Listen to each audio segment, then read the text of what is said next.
lá. Depois de uma partida medíocre no meio da semana contra um dos seus maiores rivais aqui da capital, onde o São Paulo não competiu, o São Paulo não tentou vencer, o São Paulo não teve culhão de segurar talvez um empate lá dentro da casa dos caras. Depois de uma partida bem ruim, o São Paulo voltou a campo hoje, não no seu estádio, porque obviamente, acho que como todo mundo sabe, o Morumbi está emprestado para shows, então o São Paulo está tendo que mandar os seus jogos na Vila Belmiro, então perde toda a força do seu estádio.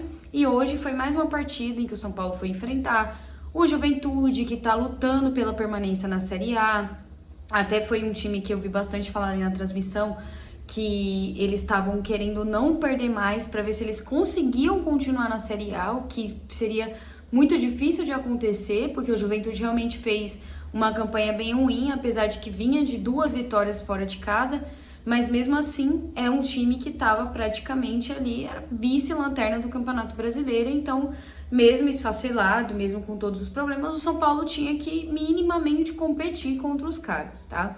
Porque assim, ganhar os jogos é uma consequência do que você vai praticar ali na partida, você tendo bons jogadores ou não.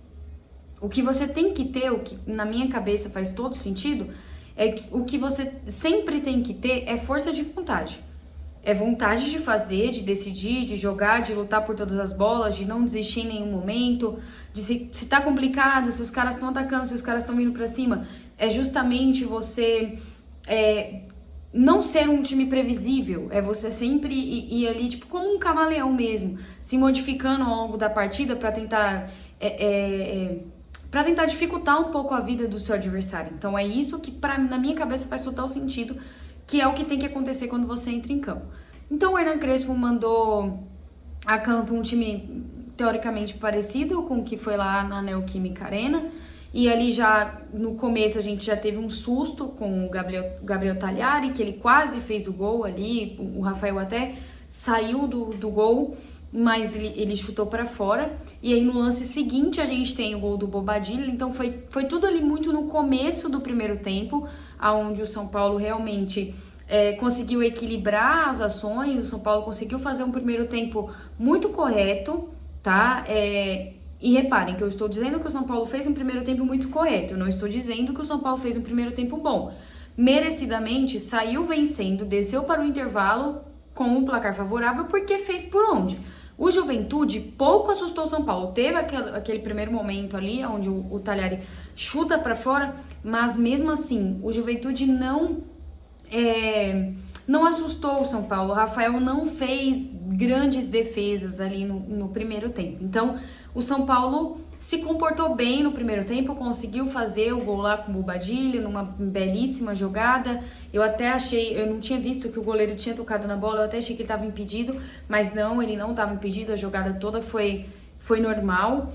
Então ele faz ali, abre o marcador já logo no começo, acho que isso conseguiu até também dar uma tranquilidade a mais pro São Paulo. O São Paulo conseguiu jogar de forma mais tranquila, tentar algumas jogadas, só que uma coisa que ficou muito evidente para mim, não só no primeiro tempo, como no segundo também, boa parte do segundo tempo. O São Paulo, ele não sofre apenas com as lesões, é que eu acho que isso que eu vou falar é consequência das lesões. O São Paulo tem um time que é muito, agora nesse exato momento com essas lesões, é um time que, se você observar, não tem um meia. O São Paulo tá jogando sem um meia amador. Então, o que um time que tá jogando sem meia amador tem que fazer? Ele tem que forçar as jogadas pelas laterais, tem que forçar as jogadas pelos alas, dependendo do esquema que o treinador estiver usando. Então o São Paulo forçou muito as jogadas, tentava muito chutão. O São Paulo não saía construindo, não tinha uma construção de jogadas. Era completamente o contrário. Então era sempre ou chutão ou jogada trabalhada pelos alas, pelas laterais, que foi da onde surgiu o gol do São Paulo ali com o Bobadilla, num primeiro momento do Luciano. Aí o goleiro acaba fazendo a defesa e sobra pro Bobadilla e ele faz o gol. Então teve essa jogada, só que isso não foi uma jogada construída pelo meio, até porque a gente não tinha em campo um jogador inteligente para isso. A gente não tinha o famoso maestro, aquele cara que dita as regras, até porque o Marcos Antônio estava voltando de lesão, que geralmente era o cara que estava fazendo isso no time do São Paulo. E aí o São Paulo conseguiu equilibrar bem o primeiro tempo, o Juventude não teve lá grandes chances, não assustou muito o São Paulo, e aí a gente vai pro intervalo com a vitória no placar. Quando a gente retorna, a gente já retorna sem o Ferreirinha, porque o Ferreirinha, ele sentiu novamente o posterior da coxa, e ele saiu tanto que ele já voltou sem chuteira, colocou o gelo aqui no posterior e ficou no banco de reservas. Provavelmente vai ser mais um lesionado, né? Porque o São Paulo é uma coisa, assim, inacreditável. O que aconteceu esse ano com o São Paulo, eu acho que a gente tem que levantar as mãos pro céu e agradecer imensamente pela gordura que foi feita pelo Crespo quando ele chegou, pelo Rafael, por as defesas inimagináveis que ele fez, que salvou a gente de perder jogos, tá? Então, assim, a gordura que foi feita é o Rafael, porque se não fosse isso, eu acho que a gente ia estar ali na vice-lanterna, a gente só não ia tomar o pódio do esporte, mas a gente ia estar na vice-lanterna já ali quase rebaixado. Honestamente, isso é algo que fica, a cada rodada isso fica muito claro pra mim. Eu acho que essa gordura e o fato do Crespo ter chegado, que sempre dá aquele ânimo, então quando um treinador novo chega, sempre dá aquele ânimo e aí acaba vencendo partidas uma atrás da outra, assim, vai conseguindo a pontuação pra sair daquela degola. Então foi graças a isso que o São Paulo tá hoje no 8º lugar e tá ali sonhando com uma vaga na pré-Libertadores. Porque se o Cruzeiro ou o Fluminense ganharem a Copa do Brasil, o que é, eu diria que é 50-50, porque a gente tá na semifinal, o Cruzeiro vai enfrentar o Corinthians e o Fluminense enfrenta o Vasco. Eu acredito que o Fluminense e o Cruzeiro vão fazer a final da Copa do Brasil. Eu acredito nisso. Pode ser que o Corinthians surpreenda? Pode ser. Mas eu acho que hoje o Cruzeiro tem um time mais qualificado, até pelas posições dos dois times na tabela, o Cruzeiro tem um time mais qualificado do que o Corinthians. E o Vasco tá num declínio, assim, absurdo. Então eu acredito que essa final vai ser Fluminense e Cruzeiro. Então se um dos dois ganharem a Copa do Brasil, aí o Brasileirão vira G8. E aí o São Paulo tem chances. E essa rodada foi muito boa pro São Paulo. Então o São Paulo venceu uma rodada que era muito boa. Precisava vencer pela exibição que fez na Neoquímica Arena. Primeiro ponto é pela exibição que fez no meio da semana. Segundo ponto é, se você quer lutar por alguma coisa, no mínimo você precisa vencer esses adversários que teoricamente são mais fracos. Porque você não tá enfrentando um Flamengo, você não tá enfrentando um Palmeiras, você não tá enfrentando um Cruzeiro. Você tá enfrentando o Juventude, que tá lutando pra ficar na Série A do Campeonato Brasileiro. Então o mínimo que deveria ser feito era o São Paulo vencer essa partida. E aí a gente volta pro segundo tempo, sem o Ferreira, ele já coloca o Luca, faz algumas modificações ali no time. E eu achei interessante porque a gente começou sofrendo muito no segundo tempo. Muito, muito, assim. A zaga, uma peneira. Uma peneira, eu não sei o que tá acontecendo com o sistema defensivo do São Paulo. Ferrarese muito mal, Sabino muito mal, o Alan Franco mediano, não vou dizer que ele fez uma partida excelente hoje, mas o Alan Franco mediano. Então, a defesa do São Paulo tá uma peneira. É que a defesa do Juventude também é muito ruim. Eu perdi as contas de quantas vezes os jogadores do São Paulo conseguiam receber livres dentro da área sem ter sequer uma mísera marcação. Não à toa que é uma das piores defesas do campeonato. Então, assim, a defesa do São Paulo tava realmente muito ruim hoje. Tava uma peneira mesmo. Então, o Juventude, que precisava pontuar, veio pra cima. O Carpini fez as modificações que ele tinha que fazer e o Juventude vem pra cima. Então vem ali num ritmo muito ofensivo, tem várias chances de empatar a partida. E o São Paulo ali só se segurando, não conseguia equilibrar. Quando ele começa a fazer alterações no time do São Paulo, que pra mim, alterações importantes que ele fez hoje. A entrada do Luca, que honestamente, gente, desculpa, eu não consigo entender como que o Luca é escanteado nesse time. A gente reclamava tanto que o Zubeldia não usava a base, mas o Crespo também não tá usando. Convenhamos que ele só tá usando a base porque ele não tem o que fazer. Ele tá tendo que subir os guris da base para ter banco de reservas, porque senão não teria banco de reservas. Então, assim, o Crespo tá, nesse quesito, ele tá deixando muito a desejar. Porque na Neoquímica Arena, ele sequer olhou pro banco de reservas para colocar o Luca. Então, isso é um ponto que ele precisa melhorar. Porque a base do São Paulo, na maioria das vezes, é solução. Na maioria das vezes.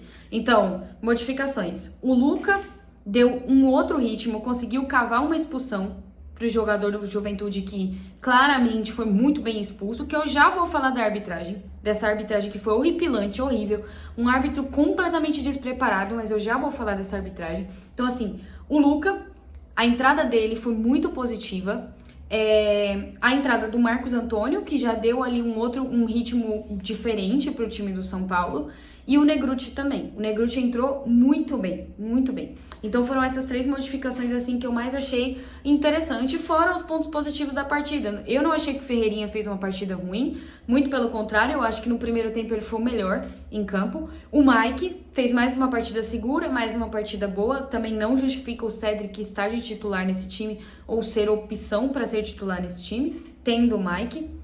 Então a gente tem de destaque Mike, que já estavam, né? Mike e a entrada do Lucas, do Marcos Antônio e do Negrutti. Então, quando ele vai fazendo essas modificações, o São Paulo, o Juventude, que estava num ímpeto muito grande, acaba caindo um pouco e o São Paulo consegue equilibrar e aí consegue ter outras chances para conseguir ampliar o marcador, até que a gente chega no fatídico momento da expulsão do jogador de Juventude, que para mim ali foi claramente para expulsão. Ele erra o tempo da bola, mas sem querer é falta. Ele erra o tempo da bola. Ele achou que chegaria primeiro, só que o Lucas chega primeiro. E aí ele perde completamente o time e acerta a canela do Lucas. Então o VAR chama, o juiz deu cartão amarelo em campo, o VAR chamou e aí ele foi lá, anulou o amarelo e expulsou o jogador do Juventude. E aí, num lance quase que após isso, a gente ainda teve uma pressão do Juventude, mesmo o Juventude estando com 1 a menos.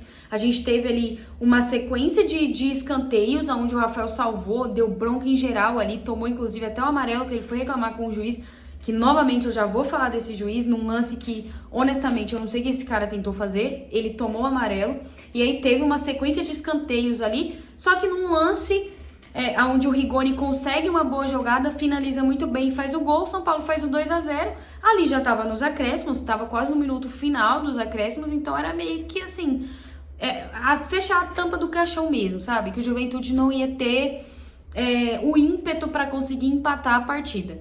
E aí o Rigoni faz o 2 a 0, faz o primeiro gol dele desde o retorno, que foi o fechamento da janela de transferência, faz o primeiro gol dele. Só que no lance seguinte, porque nada pode ser normal no São Paulo, no lance seguinte, numa jogada ali de área, o cara tá disputando a bola com o Ferrarese e o Ferrarese cabeceia e faz o gol contra. Porque, assim, nada pode ser conquistado de forma fácil pro São Paulo. Sempre tem que ter aquela emoçãozinha no final. Sempre tem que ter aquele negócio da gente querendo se matar. Porque aí o juiz foi lá, deu mais 1 minuto de acréscimo, mas também não aconteceu absolutamente nada. E aí o São Paulo conseguiu esses 3 pontos, tá agora oficialmente no G8 do Campeonato Brasileiro, atrás apenas do Fluminense, que venceu o Flamengo no Clássico, atrás apenas do Fluminense. O Fluminense, acho que se não me engano, tá com 50 e poucos pontos e o São Paulo agora tá com 48, se não me falha a memória, 48 ou um pouquinho a mais.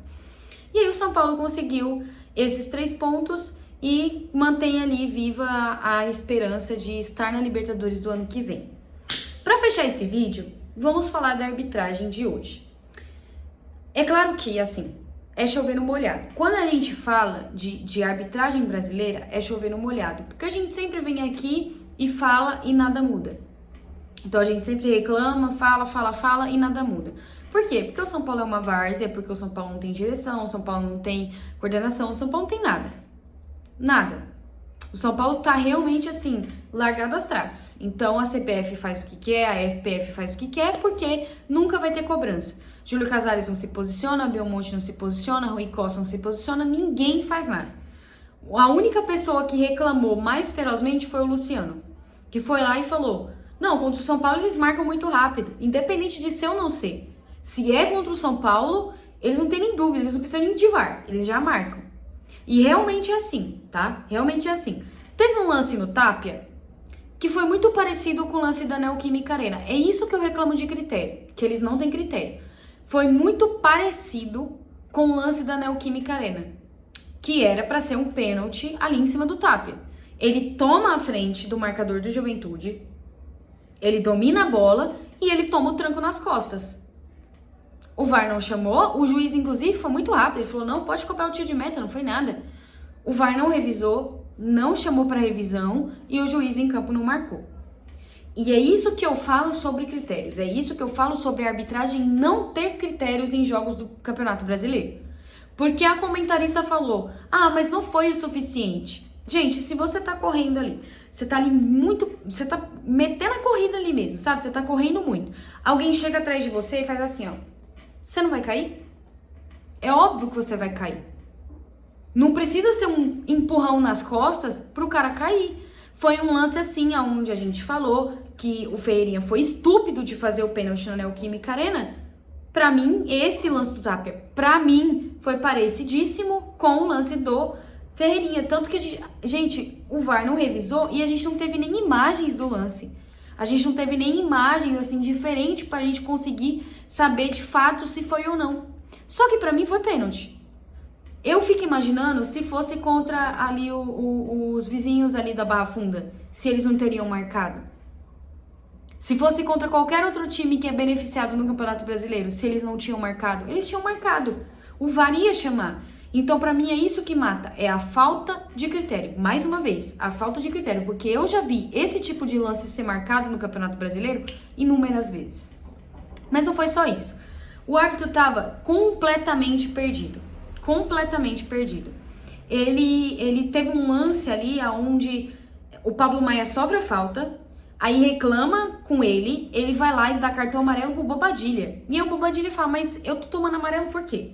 Qual é o motivo de eu estar tomando amarelo? Aí ele se liga que ele deu amarelo pro jogador errado. Aí ele vai lá, tira o cartão amarelo que ele tinha dado pro Bobadilha e dá pro Pablo Maia. Ali ele já tava perdido. Aí teve o lance do pênalti. E aí, no segundo tempo, teve um outro lance que eu achei, assim, fora da curva. Eu não entendi o que ele quis fazer. Honestamente, eu não entendi o que ele quis fazer. Um lance onde o jogador do São Paulo comete a falta, se não me engano, acho que era o Bobadilha. Ele comete a falta no jogador do Juventude. O juiz claramente aponta para vantagem, porque a bola sobra para um jogador do Juventude, que inclusive entra dentro da área, e aí tem a finalização do lance quando o Sabino manda a bola para lateral, tá? Ele manda a bola para lateral. E aí, ele que tinha dado a vantagem, quando finalizou o lance ali completamente, quando finalizou que a bola foi para lateral, ele sinalizou a falta. Aí o Juventude teve uma falta ali perigosíssima para cobrar. Sendo que, quando o lance finalizou, era só você parar e dar o cartão amarelo pro Bobadilha, porque ele fez a falta. Era só você dar o amarelo, mas não. Ele não faz nada. O lance segue, ele dá a vantagem. Quando acaba a vantagem, que a bola sai pela lateral, ele dá a falta. Que inclusive foi isso que originou os 1.500 escanteios do Juventude ali no segundo tempo. Então assim, o cara completamente perdido, não marcou o pisão em campo, o VAR precisou intervir. Então todo mundo falava o que queria. O Luciano foi lá, falou um monte de groselha pra ele, os jogadores do Juventude iam lá também. Um jogador, um árbitro completamente perdido, sabe? Assim, não sabia o que estava fazendo em campo, não tinha noção do que estava fazendo em campo e prejudicou não só o São Paulo, como o Juventude também. Então ele foi ruim para ambos os lados. Claro que se a gente for analisar os lances, ele prejudicou 1% a mais ao São Paulo. Mas ele foi ruim para os dois lados. Muito ruim, horrível, um árbitro péssimo. E para finalizar, eu acho que essa vitória do São Paulo foi muito importante, principalmente para recuperar a confiança, porque no meio da semana a gente vai ter um duelo duríssimo contra o Fluminense. Fluminense que tá, assim, só em alta no campeonato, então vai ter um jogo duríssimo contra o Fluminense, então é uma vitória importante, mas eu queria destacar algumas coisas. Se o São Paulo não quiser ter um 2026 ruim, o São Paulo precisa se desfazer de diversas coisas. E um desses jogadores que eu acho que o São Paulo tem que se desfazer é o Sabino. O Sabino não tem nível técnico para vestir a camisa do São Paulo. Ele não tem nível técnico. Eu sou mais você subir um menino da base e colocar para jogar do que usar o Sabino. Gente, assim, ele é apaixonado em ser humilhado. Apaixonado. Ele foi humilhado na quinta-feira pelo Depay. Foi humilhado. Hoje ia tomando uma canetinha do Talhari. Só que ele conseguiu se recuperar e jogou a bola para lateral. E no final, No final do primeiro tempo, o Tagliari pega a bola, faz uma toca nele assim e toca a bola. Ele conseguiu ser humilhado assim, sei lá quantas vezes hoje, porque ele quase tomou uma caneta, tomou uma toca e na quinta-feira foi humilhado no gol do Depay lá na Neoquímica Arena. Então, se o São Paulo quer que o 2026 seja diferente, o São Paulo precisa se livrar de algumas coisas. A começar por esses caras que não têm nível técnico para vestir a camisa do São Paulo. Não tem. Sabino, você pode ser gente boa, você pode ser uma pessoa de um coração gigantesco, mas você não tem talento, você não tem tamanho pra vestir a camisa do São Paulo. Não tem. Não, gente, não tem. É sério. Se hoje a gente estivesse disputando contra um time teoricamente melhorzinho, a gente tava na roça. A gente tinha perdido mais uma partida. Porque a nossa sorte é que o Juventude realmente tava muito ruim. Tava muito ruim. E a gente contou com a sorte ainda, porque teve um lance que o Rafael cai no chão, ele ainda faz a defesa com os pés, a bola sobe e o Pablo Maia tira a bola com o peito. Porque ali, isso foi no primeiro tempo, ia ser o gol de empate do Juventude, então a gente ainda contou com a sorte. Só que se a gente estivesse disputando contra um time que é, assim, razoavelmente melhor, do que o Juventude, a gente tinha perdido essa partida. Eu não tenho dúvidas disso.